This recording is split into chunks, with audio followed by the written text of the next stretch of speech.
Okay, everyone. I don't know what happened there. My apologies, but we're back. Technology.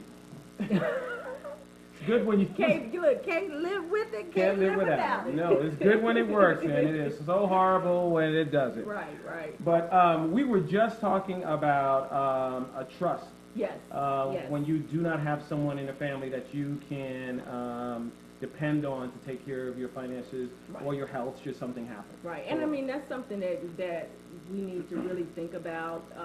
If there is dissension in the family and there's not somebody, who else would is it a best friend? Right. Is it an uncle? And then especially when you have children, you want to make sure that those children are taken care of. So all of that needs to be outlined because I'm telling you, if you don't, you leave it up to the courts, and sometimes the state. We hear all Right. the time about this unclaimed property and Correct. money. And, there's got to be somebody in your circle that you can trust. A lot of people, too, you've heard, leave money to animals.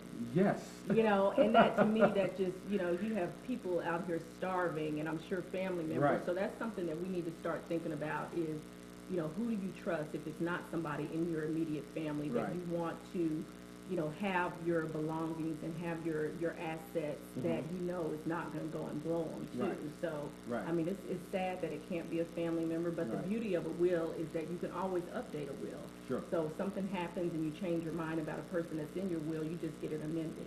Right. So, Right. yeah. Good. Good. I had something else in here that I highlighted. You said on chapter 5. You said, I think this is from Martha Whitmore Hickman, Healing After Loss. She said, but to survive the death of a loved one is no guarantee of greater wisdom. We can also become embittered, reclusive, grasping. That's when we need friends, communities of faith, even professional help. But if we can weather the storm, we will have a better sense of who we are and what we want most in life.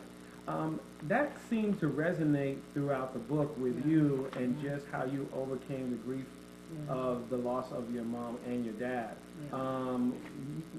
We didn't talk about this a lot, but I was saying I wanted you to talk a little about your family, your husband and your children. Right. So explain a little bit about, you said about how you really did them a disservice when your parents died and whatnot, but how did that family unit, your church and whatnot, how did that help you to recover from that depression? Yeah, it did. And one of the things, too, not just my family, but one of the things I talk about in the book, and at the time I was really ashamed to admit it, but it took me going to therapy. And another thing is that's another taboo thing. Black people especially, we think that if we go and sit on a therapist's couch that we're crazy. And I know we have a huge faith base, but sometimes you need help. Right. And you need somebody that is trained to give you the tools that you need to cope with. I want to stop right there Okay. because I think a lot of people need to hear that. Yes. We all that are Christians have a church that we go to fellowship with, even if we're CME people, which is Christmas, Mother's Day, and Easter. If we're those type of walkers, but we have professionals that deal with the things that go on up here that we can rely on, that they are trained and they see this every day. Our ministers are not to be dismissed. Right. Our spiritual leaders are not to be dismissed, but we have people who are trained with what's going on up here.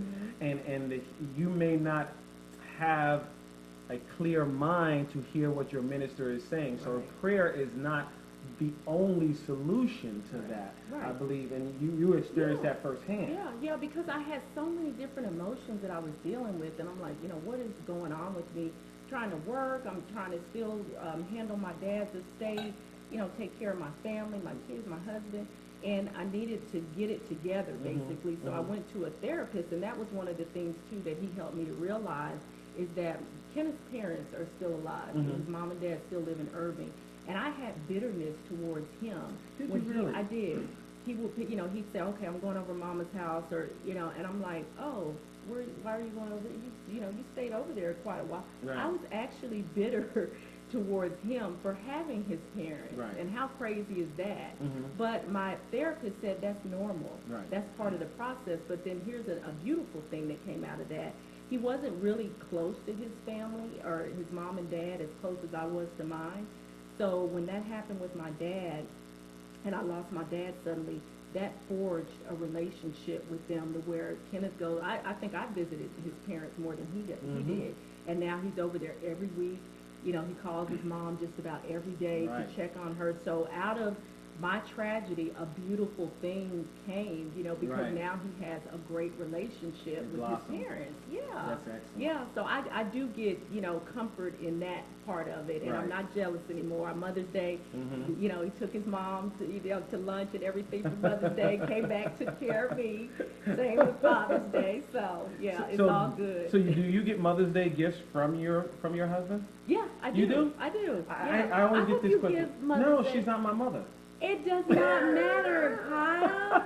She's not You my still, mother. but she's the mother of She your is my wife. She children. gets Valentine's presents, she gets birthday presents, and she gets presents during the year Do just y'all hear because. this? But Do she, y'all hear that's this? not my mama. But still, she's the mother of your children. I make sure the kids get her something. Okay. I make sure. the Okay. kids So get her they. something. Okay. Yeah, Okay. I definitely make sure. You're saved. You're saved. Good. Good. Yes. Because That we ain't my do mama. we do so much, you know, for our family, and I believe sometimes that we act in the capacity Right. as a mother for our husbands.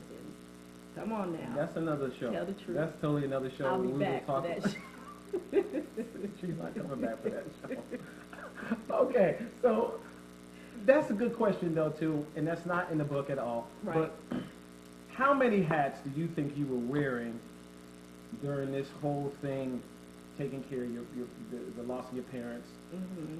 organizing everything? How many hats were you wearing? Because women tend to put on a lot of hats. Yeah, we do, and that's the thing about it is that we don't realize when we need help. And I'm always one that, you know, I try not to ask for help. I'm the helper, so I'm the one that's always out there and Mhm. helping everybody else. But when it came to me, I think I was expecting people To do the same? yeah, to come and say, "What do you need help with? What, you know, what can I do?"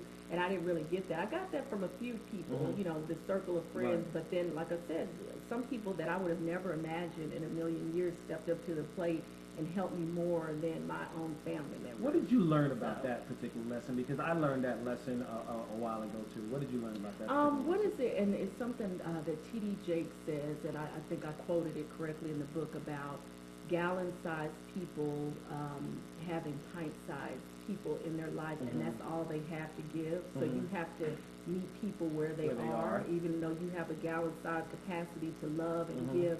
They may not be there yet, Mhm. so you cannot hold that against them. You just have to accept the fact that they're giving all they That they can. have. And it took me a long time. It took me therapy also to realize that you know, why the people that I expected to be there after the dust settles, because when the dust settles and everybody's there for the funeral, they're calling a couple of weeks after that, checking on you, and then there's a period where it's just dead silence. You don't hear from anybody. Right. And for me, those were the loneliest times Right. in my life, and I think that's when I sunk Mhm. into the depression. Right. So, like I said, thank God for this and the fact that I did have people to encourage me to write the book, because it was therapeutic for me. Mhm. I was able to get all of that stuff that I had inside out onto paper, and at Right. the same time help other people. So that was the blessing in it.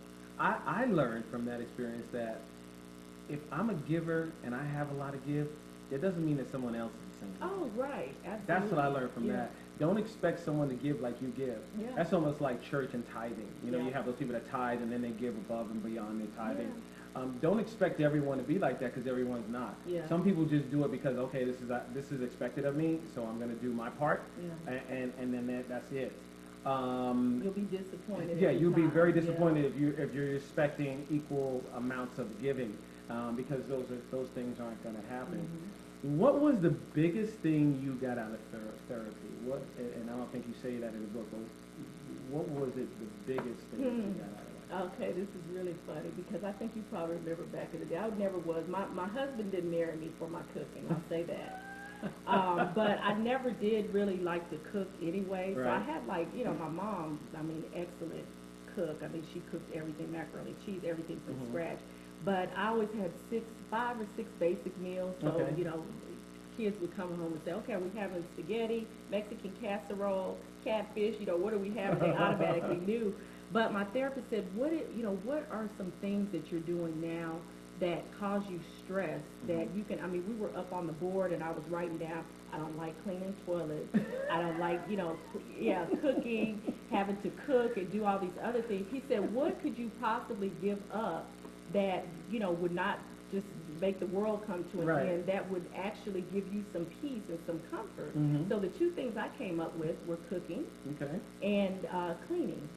Yeah, so now I actually have a cleaning lady that comes to my house every couple of weeks and helps with the cleaning, and then I don't cook anymore.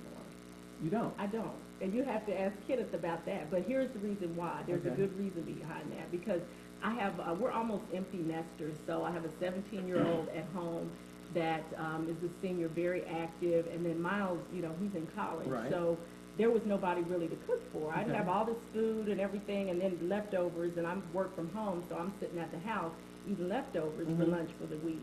So that was a couple of things that I gave up. And they're actually pretty used to it. They like having Papados and, Panera bread and, Olive Garden every week. So it actually worked out. And it saves me, it actually took away a lot of the stress that I had, quite honestly. So what does your refrigerator look like? It's probably like spick and span clean, like empty shelves? We have energy drinks, we have milk, eggs, maybe some lunch meat in there. We have the bare essentials. Yeah. I don't want to show you my refrigerator right now. It's got like stuff just thrown in there. So that's what happens when you're cooking all the time. We have roast cooking right now. That's what that smell is. Oh, okay. I was wondering. Alicia puts all the time. But we're getting more and more the same thing. I think as families get more active and the children get older, I think there is less and less cooking at the house. Yeah. But that's a real good thing. So you learn to give up some things in therapy. Yeah. And giving those things up and not feeling bad about them too. Right.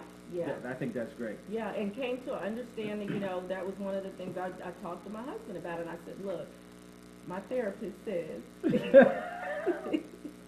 Ken, that's how she got away with it, man. Just letting you know, my therapist said. That's how she. Yeah, but I said, hey, I will do Sunday dinners occasionally, and I'm not putting up my pants forever, but it does create stress for me when I'm trying to work on a project, and then I know that you guys are going to be home 5 or 6 o'clock, and I've got to cook up a meal, and then you get home, and then you're like, oh, I ate at the office, or I ate at school. So that was one of the things I gave up. And then just cleaning, just having to clean the house from top to bottom, that just created stress for me just because of my schedule and everything. So like I said, it's just the three of us. So I have somebody, and she comes every couple of weeks, and house is clean, he's happy, namaste. Well, I think what I'm going to do then, because I'm going to have a friend of mine on this show one of these days. She doesn't even know it yet, but she is a chef. And she is a chef for some very well-to-do people around here in the Dallas-Fort Worth area.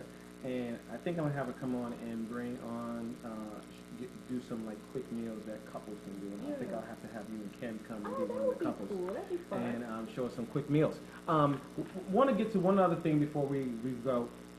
Step 10 was just something that I really enjoy, and I'm glad you put that in. It says, you said here, take all the time you need to grieve. That's step 10. Respect the process. Respect the process. Grief is a natural part of losing someone near and dear to your heart. Everyone deals with death differently. Respect the process and avoid the appearance of strength if you don't feel strong. Right. Now, why did you include that in there? Although I think I have an understanding, but what happened to you that you included that in there? Well, I think, in my situation, because like I said, I'm always the giver, and people just expected me to be this testament of strength throughout the process. There was no one that was really left to handle it except for me and my sister, because all of our families on the East Coast, elderly and whatnot. So, meaning give yourself time and don't think that you have to, change the world in a couple of days. I still have a room, and I tell people this true story. I have a room in my house right now that still has my dad's belongings that I haven't even been through. We took our time, before we sold his house, went down there, went through things, but I felt some kind of way about just saying, okay, we can put all this in a garage sale. I wanted to give myself time to go through things and kind of feel that connection with him and things that were important to him. Sure. So I have a lot of things in my house now that I didn't have before that I knew were important to him. And like I said, when I'm ready to go into that room, and sometimes I'll go in there looking for something, and I'll say, you know what, let me take a box and start going through the box. And sometimes I'm on the floor crying and grieving again just because you have triggers that will cause you to remember that person. Thanksgiving is one of them. The holidays are one of them, when you have that empty chair at the table for that loved one. So you have to just be prepared to go through just a range of emotions and not feel bad if you just bust out crying or fall out on the floor. That's normal. Yeah, it's normal, and people should respect that. I think the reason why the phone calls stopped, as you were saying, those initial phone calls, and then they all of a sudden stop, is because people feel like they need to give you that time. I know my grandmother used to say that when people died, said, oh, well, don't call her right now because everybody else is calling her. I'm thinking, why not? I want to tell her that I'm thinking about her, you know? She goes, no, don't call right now. I think that's that time. But I agree with what you said in the book. You know, grieving is a natural part. I know when I was a minister, that was something that we had to remind people when they suffered from loss, that hey, this is a natural part of life too. The part of life coming in and life going out is natural. But for those people like yourself who have really close ties with their parents, that's just a very difficult thing to experience.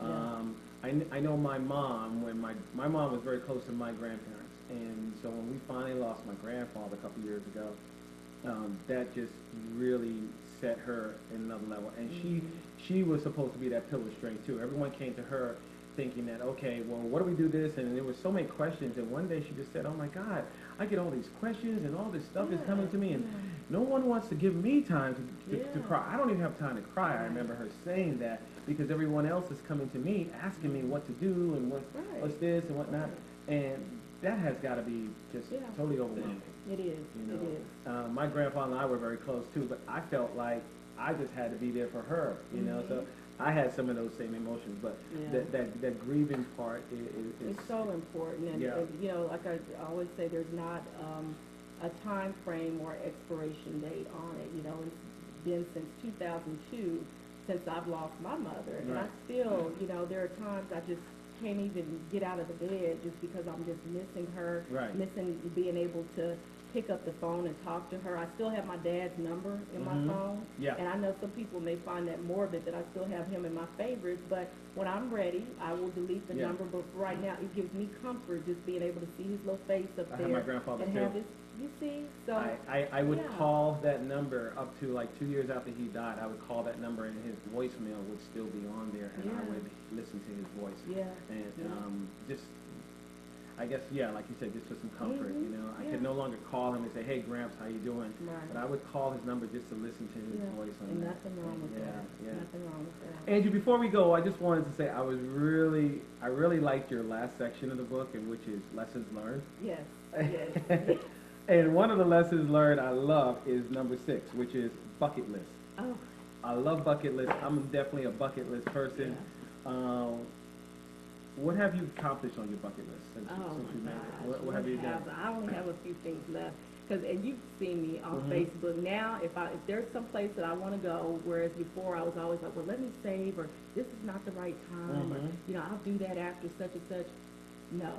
Tomorrow is not promised. So if there's something that I want to do, someplace I want to go, I go. I've been to Belize, Costa Rica. I'm toying with Dubai. Oh, yeah, probably. Really? Yeah, probably next year. So just, you know, making a list of things that you said that you've always wanted to do, like writing a book was one of them. So I accomplished that. But don't wait until you think the time is right, or, you know, the finances. If you're able to do it, do it. And that's one of the things, because I look at my dad, and I'm like, all of this money that he had, and he talked about doing different things, talked about going back to Germany and all these different things, never got the opportunity to do it. So I said, that won't be me. So like outrunning a police officer on your motorcycle on I-20, is that cool to have on your bucket list? Probably not in our current state of events. No, I would not recommend that. I've always had that dream, you know. You know, just getting it, you know. No. That's not cool. That's not a okay. No. All right, I'll have to amend my bucket list apparently per Angie here. Yes. But we'll work on that. Bucket list, ladies and gentlemen, do that. I totally agree. A lot of us plan too long. A lot of us plan too long. Life is short. and we have to make the best of it while we have it because we don't know about tomorrow. I totally agree with you on that, and that's one of the ones that I enjoy. Listen, pick this book up. Pick this book up again, Path to Peace, Angie Ransome Jones. It's a great book. It will give you an outline, a template to use in the event of loss with in your family. Listen, this is something that's inevitable. It's amazing that people don't realize that once we're born, we're one step closer to death. We're one step closer to death as soon as we're born. So we have to plan for these things. Don't be afraid to have these conversations with your children, especially if you have adult children. Listen, this is my finances. These are the things that we have. If we're fortunate enough to live long enough and plan, and this will be yours, but don't count on it. Right. But these are where my passwords are. Don't document. Don't be afraid to assign someone as the executor of your estate.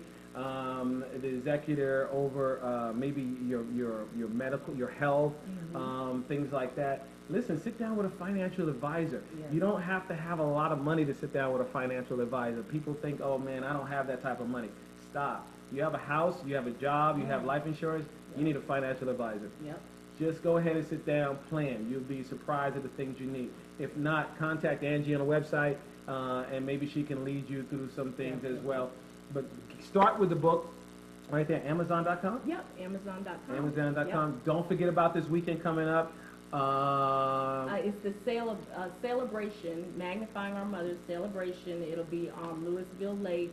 Starts at 7:30, but you have to get your tickets. So go to www.magnifyingmom.org, and all the information is there. And like I said, it's a great charity event. We're going to be supporting families, children of the families that have lost loved ones. So. Great. Look forward to her next book coming out that's going to complement this book. Yes. Also, listen, if you're in the Dallas-Fort Worth area, you're doing something positive for the community, you're doing something positive for someone else or a group of people, contact me here on Facebook, inbox me, Kyle Gerardo, inbox me. Let's talk about what you're doing, and let me come out and meet you, and let's get you on the show. If you know someone else that's doing something positive in the community and positive for a group of people, inbox me. Let me know. Let me reach out to those people. Let's get them on here and let's talk about some things. It doesn't have to just be social issues. Hey, if you got something nice you're doing with some cooking and this can help improve the lifestyle and the lives of families or couples, hey, let's talk about it. Yeah, and he'll feed you too. And I'll feed you too. Thank you, Facebook. Thank you.